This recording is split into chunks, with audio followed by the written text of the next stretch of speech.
Bonjour à toutes et à tous, bienvenue au 13h, voici le sommaire.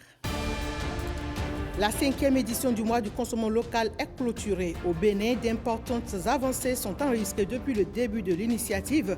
Jennifer Sativi nous en parle dans le dossier économie de ce lundi. C'est à suivre dans ce 13h. L'intelligence artificielle en pleine émergence au Bénin, l'intérêt croissant dans plusieurs secteurs avec des initiatives à la clé. Suivez dans cette édition les appréciations des experts avec Marcel Arrossi. Mise en service officielle à Parakou du nouveau siège de la Fédération des associations des ressortissants de la Takora et de la Donga. Des projets structurants au service des populations y seront développés et soutenus. Retour sur les temps forts de la cérémonie dans ce journal.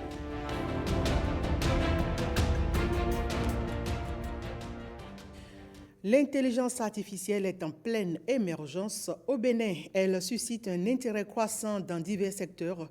Plusieurs initiatives ont vu le jour pour promouvoir son utilisation dans des domaines comme l'éducation, l'agriculture, la santé et l'administration publique. Faut-il en déduire que le Bénin est sur le bon chemin? Réponse des experts dans cet élément que nous propose Marcel Arrossi. C'est la croisée des chemins pour le Bénin, entre la nécessité de moderniser ses infrastructures et celle de développer un cadre juridique et éthique pour une intelligence artificielle adaptée aux besoins locaux. Le développement de l'intelligence artificielle au Bénin suscite une fascination croissante, tout en révélant des défis réels dans son adoption et son intégration. Dans les grandes villes comme Cotonou et Porto Novo, l'engouement pour l'IA se manifeste dans les universités, les centres de formation et même les start-up. Des programmes de formation, souvent en collaboration avec des partenaires internationaux, proposent aux étudiants de s'initier aux bases de l'apprentissage automatique, de l'analyse des données et de la programmation d'algorithmes. Ce mouvement est en grande partie animé par une jeunesse curieuse de s'intégrer dans une économie de plus en plus numérique et globalisée. Au Bénin, l'intelligence artificielle, c'est déjà une réalité. Donc on observe depuis, on va dire, quelques années maintenant, une forme d'émulation, surtout de la jeunesse et de nos chercheurs, autour de cette question justement de l'intelligence artificielle, surtout de sa pénétration dans notre monde béninois. Il y a encore beaucoup de défis à relever, notamment la collecte de données, parce que c'est une partie très importante dans tout système d'IA. Mais je pense qu'on est sur le bon chemin et c'est encourageant. Autres signes encourageants, les initiatives locales. Plusieurs start-up béninoises tentent de se positionner dans le secteur de l'IA. Certaines développent des solutions pour l'agriculture de précision visant à optimiser la production agricole grâce à des prédictions climatiques et la gestion des sols. D'autres entreprises se concentrent sur des applications dans la santé.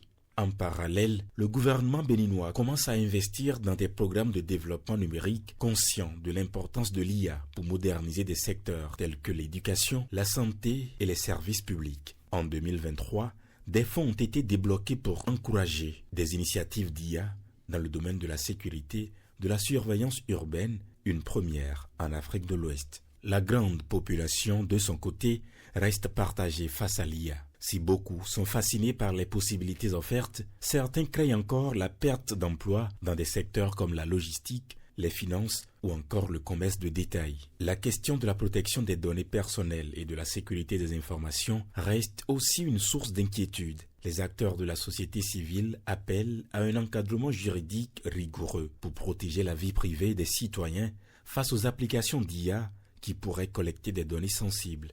Cependant, le développement de l'IA au Bénin se heurte encore à des obstacles techniques importants. Les infrastructures, notamment l'accès à Internet haut débit et l'électricité sont encore précaires dans certaines régions, ce qui complique l'intégration de technologies avancées. De plus, bien que des centres de formation existent, le manque de formateurs spécialisés limite les opportunités pour les jeunes de se former. Les experts et organisations internationales soulignent la nécessité de promouvoir une IA éthique au Bénin en mettant l'accent sur les besoins locaux et le respect des valeurs culturelles. Entre fascination et réalité, l'essor de l'intelligence artificielle au Bénin est une opportunité unique de se projeter dans l'avenir tout en restant attentif aux défis sociaux, économiques et éthiques. Hier 3 novembre, c'était la journée mondiale de l'approche Une seule santé. Cette approche propose une stratégie intégrée permettant de contrer les menaces sanitaires dans leur globalité. Et cela grâce à la collaboration entre plusieurs spécialités médicales. Christelle Tongodo pour plus de précisions. La Journée mondiale de l'approche Une seule santé instaurée en 2016 vise à promouvoir la sensibilisation à cette approche au niveau mondial. Elle encourage les collaborations entre disciplines de santé, que ce soit dans les institutions, la recherche ou l'enseignement, afin de renforcer la santé globale. Dans un contexte où le monde fait face à la recrudescence et à l'émergence de maladies infectieuses, la gestion des risques sanitaires mondiaux ne peut incomber à un seul acteur, évidemment. De plus, les changements climatiques et l'exploitation des sols facilitent la propagation des zoonoses et des maladies à transmission vectorielle, tandis que le commerce et les voyages internationaux accélèrent la diffusion des maladies. On estime que les zoonoses, maladies infectieuses, se propageant entre les animaux et les êtres humains, sont responsables de 2,5 milliards de cas de maladies humaines. L'approche Une seule santé propose une stratégie intégrée et unifiée permettant de contrer les menaces sanitaires de manière globale grâce à la collaboration d'experts de multiples disciplines, vétérinaires, médecins, épidémiologistes, praticiens de la santé publique et spécialistes de la faune et de la flore. Les services vétérinaires de bonne qualité représentent la pierre angulaire d'un environnement favorable pour la lutte contre les maladies animales. Les services vétérinaires du Bénin ont très bien intégré l'approche Une seule santé lors de la célébration cette année de la première édition des journées vétérinaires au cours desquelles le rôle essentiel joué par les vétérinaires a été mis en exergue dans une démarche Une seule santé pour réduire l'incidence des zoonoses, améliorer la qualité sanitaire des aliments et contribuer à améliorer la santé humaine. Cette journée abordera également quelques sujets clés tels que les zoonoses, la résistance aux antimicrobiens, la surveillance et les stratégies de collaboration pour prévenir et contrôler les maladies. Le rapport du plan d'action régional pour la gestion intégrée et concertée des ressources en eau du projet NB-ITAS vient d'être validé. Et c'est au cours d'une rencontre qui a réuni à Cotonou les acteurs concernés. Une rencontre importante pour la conservation de la vie sur les rives du fleuve Niger. Rachidat Biamama. C'est un document de planification et de développement durable pour la gestion de la ressource en eau du système aquifère d'Ilumandum Taoudeni Tanzrouf appelé ITAS. Après analyse, examen et amendement, il est validé. Ce document, c'est un état des lieux des plans d'action nationaux qui va permettre d'aboutir sur des actions stratégiques pour l'ensemble des pays de ITAS. Et l'objectif à terme, c'est qu'une fois ce plan élaboré, nous allons faire des priorisations d'un certain nombre d'actions afin d'aboutir à l'élaboration d'un programme d'action stratégique. Et c'est ce programme d'action stratégique-là qui va maintenant définir un certain nombre d'actions structurantes, c'est-à-dire de gros investissements dans le secteur pour l'ensemble de 7 pays. L'étape de Cotonou est celle de la validation du programme d'action régional. Elle donnera suite à une autre, celle de l'élaboration du programme d'action stratégique. C'est un plan d'action qui va contenir des orientations stratégiques, puisqu'il y avait déjà une analyse diagnostique transfrontalière. Et de cette analyse-là, un certain nombre de besoins prioritaires ont été définis. Il faut décliner ces actions-là en programmes et projets qui vont constituer le programme d'action stratégique. Et c'est de là maintenant que les investissements réels, structurants, vont démarrer avec l'appui des partenaires dans le cadre de la gestion conjointe de la ressource en eau. L'atelier national est financé par l'Observatoire du Sahel et du Sahara. Il permet à l'ITAS de disposer aussi d'une boussole au même titre que le bassin du Niger. Les deux forment le projet NB-ITAS qui réunit l'Algérie, le Bénin, le Burkina Faso, le Mali, la Mauritanie, le Niger et le Nigeria.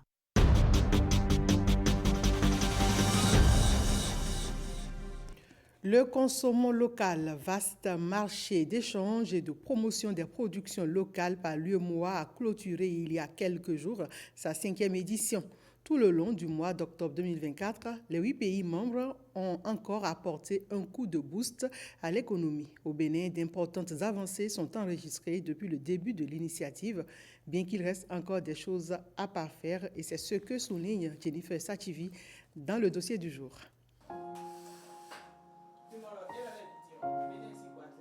Sandra passe le plus clair de son temps dans cet espace où trônent des objets d'art de décoration et du mobilier entièrement conçus et fabriqués par des artisans locaux. À travers sa galerie, elle entend mieux valoriser la richesse de la culture africaine, mais aussi et surtout béninoise. Pour cette passionnée du consommant local, c'est un mode de vie à encourager. Quand on consomme local, ça veut dire qu'on achète des produits qui ont des circuits courts. On achète des produits qui ne traversent pas les eaux, les airs pour être ici et donc qui respectent, qui polluent moins. Au niveau de la qualité des produits, quand on parle de produits alimentaires par exemple, la plupart de nos produits n'ont pas subi trop de transformation. Donc en termes de qualité, on a de meilleurs produits. Quand je consomme local, je préserve l'environnement, je développe les économies locales, je permets à ce que le savoir-faire local soit transmis. En ce qui concerne l'impact économique, direct ou indirect, sur les populations, il n'est pas des moindres. Sur toute la chaîne, il y a la production d'emplois et de revenus. Et tout reste au niveau local. De telle sorte qu'on résout un certain nombre de problèmes, tels que la pauvreté, la faim, parce que les revenus se distribuent localement. Un pays, en général, ne peut pas produire tout. Si le Bénin a un avantage comparatif dans la production de coton, que le maïs par exemple, le Bénin peut dire je peux produire le coton et quand je vais vendre le coton à l'étranger, ça va me permettre d'importer le maïs. Cette plateforme d'échange, les pays de l'UEMOA l'ont instaurée depuis l'année 2020 afin de booster l'économie des pays à travers le consommant local. Au Bénin, de grandes avancées sont enregistrées. Pour une population de plus de 140 millions d'habitants, c'est un gros marché intérieur qu'il fallait absolument conquérir. Il y a des initiatives privées, il y a des initiatives collectives et bien sûr l'initiative étatique qui donne un cadre institutionnel. Si nous avons un quart de la population qui se décide à consommer ne serait-ce que 500 francs CFA par jour pendant une période de 14 jours, je crois que nous l'avons évalué à plus de 27 milliards.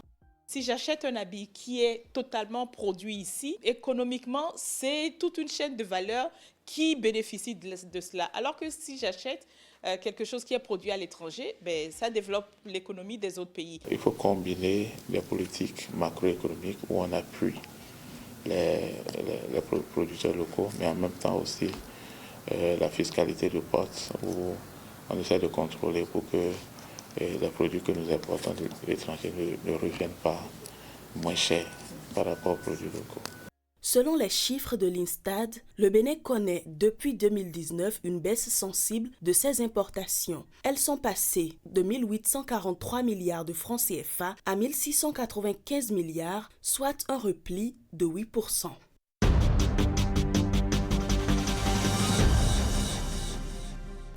La Fédération des associations des ressortissants de l'Atakora et de la Donga vient d'inaugurer son siège national dans une ambiance empreinte de tradition et de convivialité. Avec ce nouveau siège à Parakou et sous la direction de Sylvestre Ncha, cette fédération compte redoubler d'efforts pour soutenir des projets structurants au service des populations ressortissantes des deux départements. Reportage.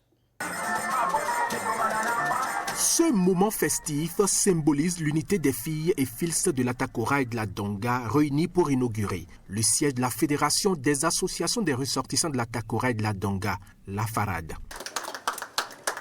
Le siège de la FARAD, situé à Parakou, abrite un bureau national dirigé par Sylvestre Ncha. J'aimerais que dans l'histoire de la FARAD, qu'on dise qu'aucun bureau n'a pu réunir tous les filles et fils de l'Atakora Donga comme ce bureau-ci. Je mettrai la FARAD entre les mains de tous les fils et filles de l'Atakora Donga. Rassemblés pour soutenir des projets structurants en faveur du bien-être de leur communauté, ils célèbrent ainsi une nouvelle étape dans l'histoire de la FARAD.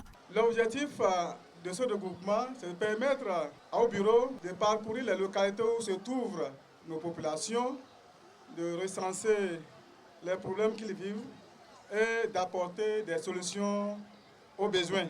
Au nom des maires du Bornougou, je voudrais une fois encore vous remercier.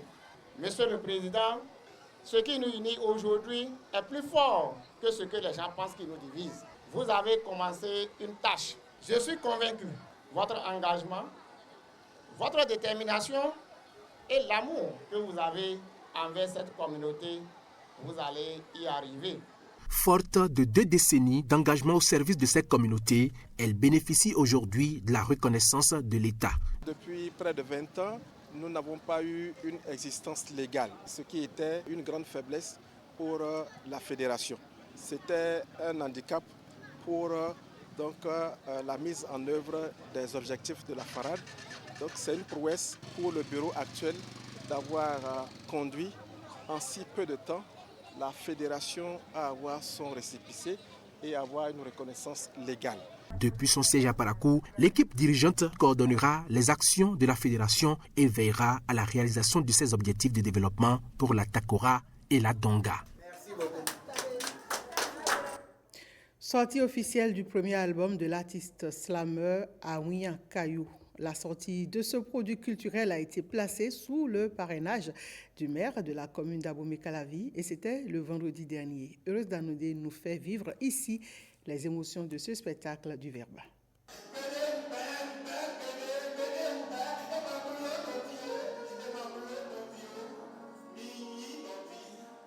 En filigrane, ne vous comportez pas comme des frères, mais soyez des frères.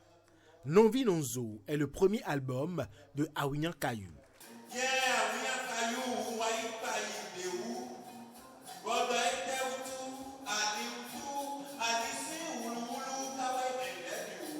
Il est poète, slammer, humoriste.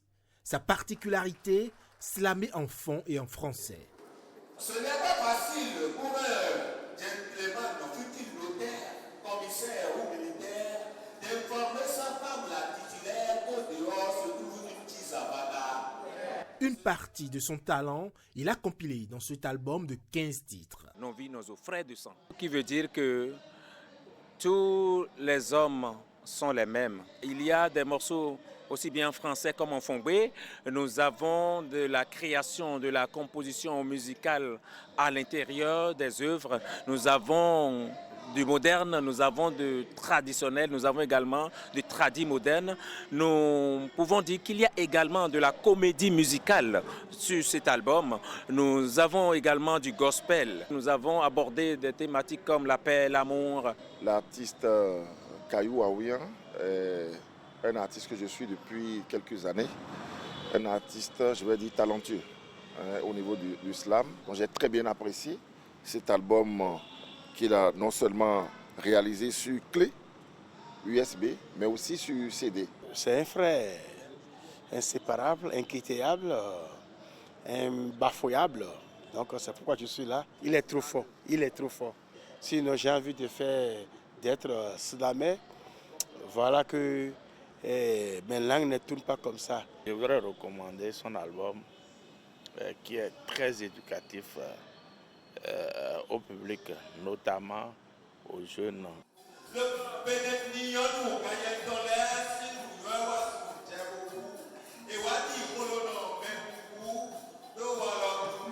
L'album Nonvi Nonzo est le fruit de 7 années de travail acharné. Sa promotion démarre ainsi, mais l'artiste, lui, se projette déjà sur un second album. Un reportage de Heureuse Danodé présenté par Ulvaeus Balogun. Après l'organisation de la course hippique à l'occasion de la Gani 2024 à Niki, l'association culturelle et sportive Béné Massobou s'engage dans la dynamique de maintenir les chevaux et les cavaliers dans une forme olympique. Elle organise à cet effet régulièrement des séances d'entraînement.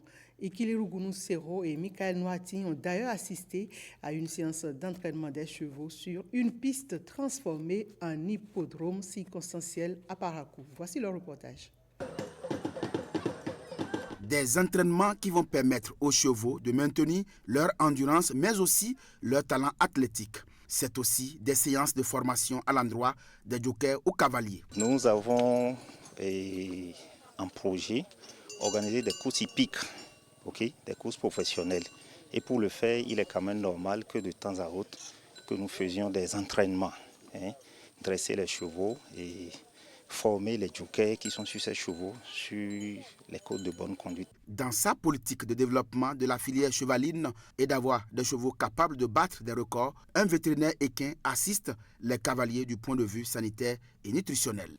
Pour avoir un cheval performant, il faut d'abord avoir une bonne alimentation, c'est-à-dire des aliments riches en énergie, des aliments propres.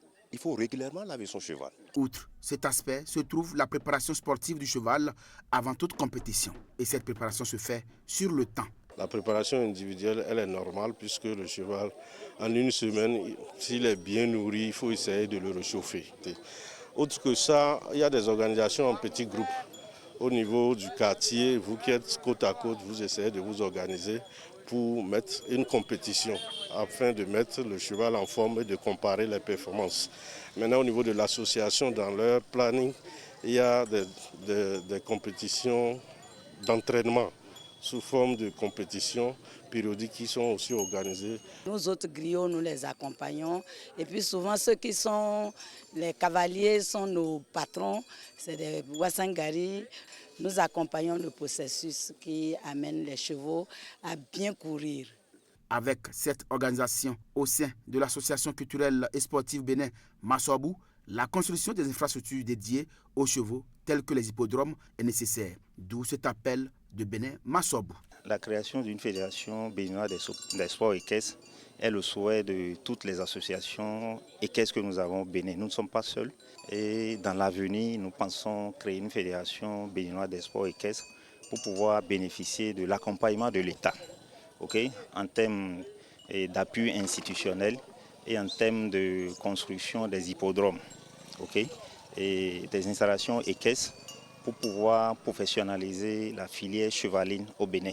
De beaux jours attendent donc les cavaliers du Bénin avec ce projet de création d'une fédération sportive qui va certainement les professionnaliser dans la pratique des sports hippiques et équestres. Hier au stade Félix Houphouët-Boigny, le miracle n'a pas eu lieu pour les guépards du Bénin. Les protégés de Moussa Latoundji n'ont pas pu réaliser l'exploit. Menés en début de match, ils vont égaliser en fin de partie. Score final, 1 but partout. Alors que les Togolais ayant gagné à Lomé le match aller par le score de 2-0, ils sont qualifiés. Voici le résumé du match avec nos envoyés spéciaux Alexis Segbemon et Hugues Zinsouzouno. Une nouvelle désillusion au CHAN. Les Guépards à prime n'y arrivent toujours pas depuis le début de la création de cette compétition. Ce vendredi, au stade Félix Houphouët-Boigny, l'humeur n'est pas à sourire. Les protégés de Moussa Latoundji sont éliminés. Face à une équipe togolaise sans championnat, ce qui est surprenant, ce sont les Béninois qui manquent de rythme. Ils encaissent vite en début de partie à la 4e minute. Le score ne change pas jusqu'à la fin de la première mi-temps. Le Bénin égalise en fin de partie, insuffisant pour poursuivre l'aventure du CHAN. On a eu des occasions, on a essayé, on a eu des occasions, surtout en deuxième partie, mais qu'on n'a pas pu mettre dans les filets. On était trop timide, je vais dire, nous ne sommes pas agressifs devant les buts. Le plan de jeu qu'on avait prévu a marché, de marquer tôt pour pouvoir assommer l'adversaire, le décourager. Donc ce qui a marché pour nous, tant mieux pour nous. Les guépards locaux devront continuer à travailler pour espérer un meilleur résultat lors des éliminatoires à venir.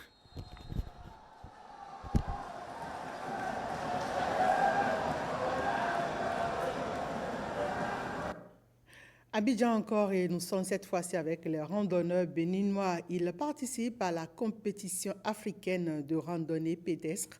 Et bonne nouvelle, les athlètes béninois sont sur le toit de l'Afrique avec une médaille d'or.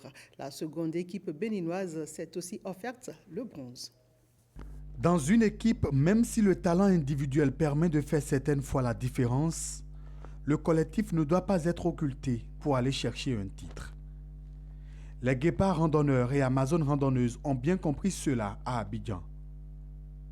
Ils sont champions d'Afrique de la rando par équipe de la compétition africaine de randonnée pédestre. Pour aller chercher le titre, le Bénin a fait face aux adversaires comme le Burundi, le Rwanda et la Côte d'Ivoire. La rando par équipe, c'est 10 km de marche rapide. Commune choisie pour l'événement, Yopougon. Pour cette randonnée, l'équipe A du Bénin avec à sa tête Félix Nango Spinoza est en tête. Au kilomètre 5, changement, l'équipe burundaise revient à la charge avec 3 marcheurs. À la ligne d'arrivée, ça se précipite, mais il faut attendre les autres partenaires et constituer la même équipe de départ. Une règle qui va profiter au Bénin. L'équipe A du Bénin est la première à être regroupée sur la ligne d'arrivée.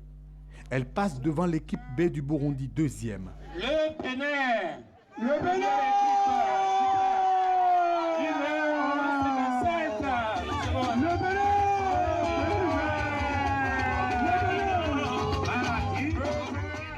Les athlètes béninois vont s'illustrer avec le bronze également. Et l'équipe a gagné parce qu'on a su gérer notre stratégie. Et vous avez constaté que nous avons pris 2 trophées, 2 médailles et 2 trophées, or et bronze. C'est parce que nous avons envoyé 2 équipes et les 2 équipes ont gagné première place et 3e place. C'est le Bénin qui a gagné. Ils sont partis en tant que sportifs de santé. Nous remercions rapidement notre fédération de sport pour tous qui a tout fait pour qu'il y ait beaucoup d'athlètes à Abidjan. La compétition africaine de randonnée se poursuit le 4 novembre prochain, place à la rando individuelle, et le 6 novembre, la rando relais viendra boucler la boucle.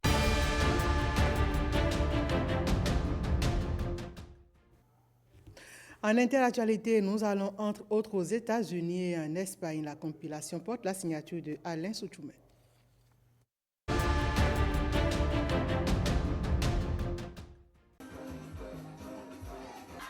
Au Malawi, un festival musical fait communier locaux et réfugiés. Présenté comme le seul festival de musique au monde organisé dans un camp de réfugiés, Tumaini, qui s'est déroulé de jeudi à samedi à Doha, au Malawi, et qui a lieu chaque année depuis 2014, rassemble des réfugiés et des habitants pour partager de la musique, de l'art et de l'artisanat. Ce festival est destiné à favoriser l'inclusion sociale, c'est dire le rôle important que joue cette manifestation en termes d'intégration sociale et d'acceptation entre les personnes d'origines diverses, et c'est là l'objectif principal de ce festival.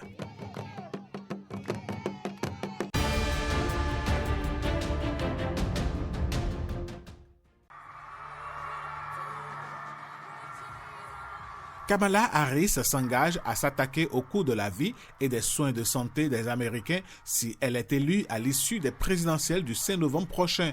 Devant une foule enthousiaste en Caroline du Nord, Kamala Harris, vice-présidente des États-Unis et candidate démocrate à l'élection présidentielle, s'engage à augmenter le pouvoir d'achat des Américains et à rendre la santé accessible à tous. And we have an opportunity in this election to turn the page on a decade.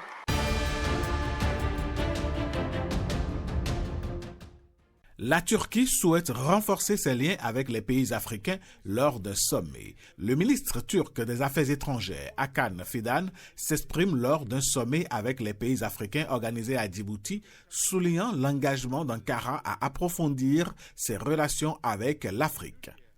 Le chef de la diplomatie turque a également appelé les 14 pays africains présents à cette réunion ministérielle à soutenir diplomatiquement les Palestiniens.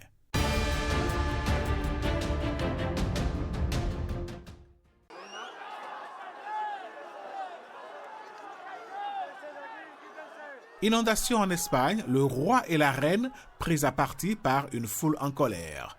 Les rescapés des inondations de cette semaine en Espagne donnent libre cours à leur colère contre les dirigeants politiques espagnols lors d'une visite du Premier ministre Pedro Sánchez, du roi Felipe VI et de la reine Laetitia à Paiporta, ville de la banlieue de Valence, la plus endeuillée par la tragédie qui a fait au moins 217 morts. Le couple royal quitte les lieux à bord d'une voiture et sa visite sur les lieux des inondations meurtrières a été suspendue après cette première étape à Paiporta, a annoncé la télévision nationale. C'est tout pour ce 13h. Merci mesdames, messieurs de nous avoir suivis.